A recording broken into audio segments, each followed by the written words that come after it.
जय हिंद दोस्तों। मैं आ गया हूँ फिर से इंदिरा जी की स्टोरी लेकर के। कल तक हुआ था, फिर वे दिल्ली चले गए। आज से फिर नया भाग चालू कर रहा हूँ। 4 दिसंबर सन 1946 को इंदिरा जी ने अपने दूसरे पुत्र को जन्म दिया। वे उसे प्यार से संजय कहकर बुलाती थी। उस समय इंदिरा ने अपनी मानसिक दशा को इस प्रकार स्पष्ट किया था, मैं चाहती हूँ कि बच्चों के लिए जो भी समय निकाला जाए उस समय का उचित उपयोग हो। इस बात की चिंता मुझे हमेशा रहती है। मैं चाहे कार्यों में व्यस्त रहूं, थकी रहूं या फिर बीमार रहूं, बच्चों को देखे बिना चैन नहीं मिलता। मैं हर हाल में उनके साथ खेलने का समय निकाल लेती हूँ। भविष्य में मेरी यही प्रयास रहेगा कि भारत के सभी बच्चों का भविष्य मैं उज्जवल बना सकूं। दिल्ली में उन दिनों सांप्रदायिक दंगे भड़के हुए थे। इंदिरा ने बच्चों की देखभाल करने के साथ साथ उन दंगों को शांत करने का अथक प्रयास किया। महात्मा गांधी उनके इस कार्य से बहुत खुश हुए। वे इंदिरा के बचपन से ही उनसे लगाव रखते थे। उन्हें जब फुर्सत मिलती तो वे नेहरू जी के घर आ जाते थे और इंदिरा से उनका हाल चाल पूछते थे। इंदिरा ने गांधी जी को बहुत करीब से देखा था। गांधी जी ने उन्हें अपनी हत्या से एक दिन पहले मिलने के लिए बुलाया। उनका संदेश पाकर इंदिरा अपने पुत्र राजीव और बुआ के साथ जब गांधी जी से मिलने जाने लगी तो उसी समय उनकी माली ने उन्हें बोला और बेला के फूल दिए। माली ने इंदिरा से कहा वे उन फूलों को अपने बालों में लगा ले, लेकिन इंदिरा ने उन फूलों को गांधी जी के मेज पर सजाने के लिए रख लिया। वे गाड़ी से दोपहर के समय गांधी जी के पास पहुंची। उस समय गांधी जी बगीचे में बैठकर भोजन कर रहे थे। इंदिरा ने बापू को वे फूल भेंट किए। बापू ने बड़े प्यार से उन फूलों को राजीव के हाथ में रख दिया। राजीव फूलों से खेलने लगे। कभी वे उन फूलों को बापू के पैरों पर रखते तो कभी उनके हाथों में उसे सजाने लगते। बापू राजीव की क्रियाओं को देखकर बड़े खुश थे। उन्होंने प्यार से राजीव का कान पकड़ते हुए कहा, बेटा फूल को हाथ में रखो ठीक है, लेकिन इसे पैरों में मत रखो। जिंदा आदमी के पैरों में फूल रखना अच्छा नहीं होता। उस वक्त किसी ने यह नहीं सोचा था कि अगले दिन गांधी जी की निर्मम हत्या हो जाएगी। अगले दिन गांधी जी अपने 2 पोतियों मनु और आभा के सहारे जब बिड़ला मंदिर पहुँचे तो वहाँ नाथू राम गोडसे ने गांधी जी के सीने को गोलियों से छलनी कर दिया। गांधी जी की निर्मम हत्या की खबर पूरे देश में आग की तरह फैल गई। देश के बच्चे बूढ़े जवान सभी बिलख बिलख कर रो पड़े। उस समय भारत आज़ाद हो चुका था। जवाहरलाल नेहरू स्वतंत्र भारत के प्रधानमंत्री बनाए गए थे। गांधी जी की मृत्यु की खबर सुन उनके दिल को गहरा धक्का लगा। उन्होंने दुखी मन से संविधान सभा में बोलते हुए कहा, मैं व्यक्तिगत रूप से बहुत शर्मिंदा हूँ। मैं प्रधानमंत्री होकर भी सबसे कीमती दौलत की रक्षा ना कर सका। मुझे इसका बहुत अफसोस रहेगा। गांधी जी की मृत्यु से इंदिरा को ऐसा लगा जैसे उनका धर्मपिता इस दुनिया से चला गया हो। अपने दादाजी की मृत्यु से अधिक सदमा उन्हें गांधी जी की मृत्यु से पहुंचा था, लेकिन उन्होंने अपने आप को शीघ्र ही संभाल लिया। किंतु नेहरू जी उस भयानक विपत्ति के चलते लड़खड़ा गए। इंदिरा ने उन्हें संभालने का पूरा प्रयास किया। प्रधानमंत्री बनने के बाद जवाहरलाल नेहरू को सरकारी आवास 3 मूर्ति मार्ग पर मिला था। यहाँ वे इंदिरा और उनके बच्चों के साथ रहते थे। यहाँ कभी कभी फिरोज भी उनसे मिलने आया करते थे। इंदिरा अपने बच्चों के साथ साथ नेहरू जी की भी देखभाल करती थी। फिरोज बड़े स्वाभिमानी थे। वे लोकसभा के सदस्य चुन लिए गए थे। जब उन्हें नेहरू जी लोकसभा का सदस्य मानकर निमंत्रण देते तभी वे उनके समारोह में जाते थे। एक दामाद के रूप में वे नेहरू जी के सार्वजनिक समारोह में नहीं जाते थे। इस बात को लेकर इंदिरा और फिरोज के बीच कोई मतभेद नहीं हुआ, क्योंकि दोनों एक दूसरे की भावनाओं को समझते थे। फिरोज इस बात को भली भांति समझते थे कि इंदिरा नेहरू जी के कामों में बहुत सहयोग करती है। उनका नेहरू जी के साथ रहना जरूरी है। इंदिरा सामाजिक कार्यों में बहुत रुचि रखती थी। फिरोज उनकी रुचि पर पूरा ध्यान देते थे। क्योंकि वे भी कुशल सामाजिक कार्यकर्ता थे। एक बार इंदिरा कुछ खरीदारी करने के लिए दिल्ली में कनॉट प्लेस गई हुई थी। वहाँ उन्होंने एक गरीब लड़के को देखा। वह फटे पुराने कपड़े पहने हुए था और इधर उधर घूमकर कंघे बेच रहा था। वह लड़का इंदिरा के पास आया। उसने इंदिरा से कंघे खरीदने के लिए कहा, पर इंदिरा ने कंघा लेने से मना कर दिया। फिर भी वह लड़का उनके पीछे लग गया। इंदिरा जहाँ जहाँ गई वहाँ वहाँ लड़का भी गया। अंत में इंदिरा ने विवश होकर उससे एक कंघा खरीदा। वे उस लड़के की क्रियाओं से बहुत प्रभावित हुई। उन्होंने उससे पूछा, क्या तुम स्कूल जाते हो? इस पापी पेट के लिए दिन भर काम। यह संस्था बच्चों के लिए सहकारिता के माध्यम से चलाई गई थी। इसमें बच्चे सिलाई, दस्तकारी, बढ़ईगिरी आदि जैसे काम करके अच्छा पैसा कमा लेते थे। इंदिरा ने बच्चों और स्त्रियों के लिए कई संस्थानों का निर्माण किया। वे India council of child welfare के अध्यक्षा थी।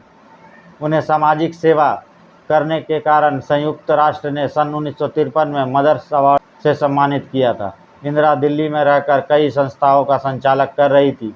साथ ही वे अपना कीमती समय अपने पिता की सेवा में लगा रही थी। इसलिए नेहरू जी निश्चिंत होकर देश के कामों में जुट गए थे। उनके लिए राष्ट्र सेवा सबसे ऊपर थी, जबकि इंदिरा के लिए पिता की सेवा बड़ी थी। सन 1960 की बात है। इंदिरा जी किसी काम से नेपाल आई। तभी उन्हें सूचना मिली कि फिरोज को दिल का दौरा पड़ गया है। वे नेपाल से दिल्ली आई। ईश्वर की दुआ से फिरोज सही सलामत बच गए थे। इंदिरा उन्हें स्वास्थ्य लाभ के लिए कश्मीर ले गई। वहाँ वे काफ़ी दिनों तक फिरोज के साथ रही। उसके बाद दिल्ली लौट आई, किंतु होनी होकर रहती है। फिरोज को फिर दिल का दौरा पड़ गया। उस समय उनके पास इंदिरा जी नहीं थी। उन्हें सूचना मिली तो वे भागी भागी फिरोज के पास आई। मूक बना कालचक्र सब कुछ देखता रहा। इंदिरा रात भर फिरोज के सिरहाने उनका हाथ पकड़कर बैठी रही। वे अपने पति के ठीक होने की ईश्वर से लाख लाख दुआएं मांग रही थी, लेकिन उनकी दुआएं ईश्वर के कानों तक नहीं पहुंची। फिर वही हुआ तो होनी को मंजूर था। 8 सितंबर सन 1960 को फिरोज गांधी का निधन हो गया।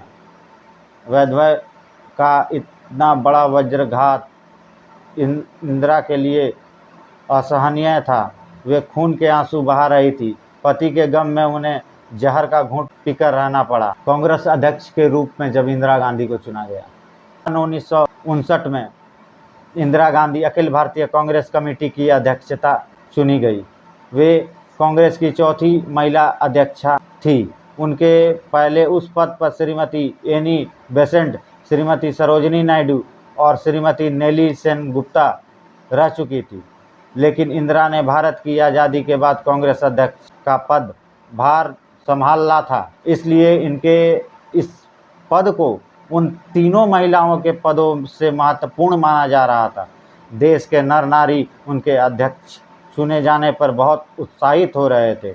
इंदिरा ने एक पत्रकार सम्मेलन में देश की जनता को कुछ इस तरह संबोधित किया, आज जिस तरह से हमारे देश की जनता तेजी से अपना विकास कर रही है, उस तरह से कांग्रेस पार्टी का विकास नहीं हो रहा था। इसलिए अब हम अपना एक भी पल बेकार नहीं जाने देंगे।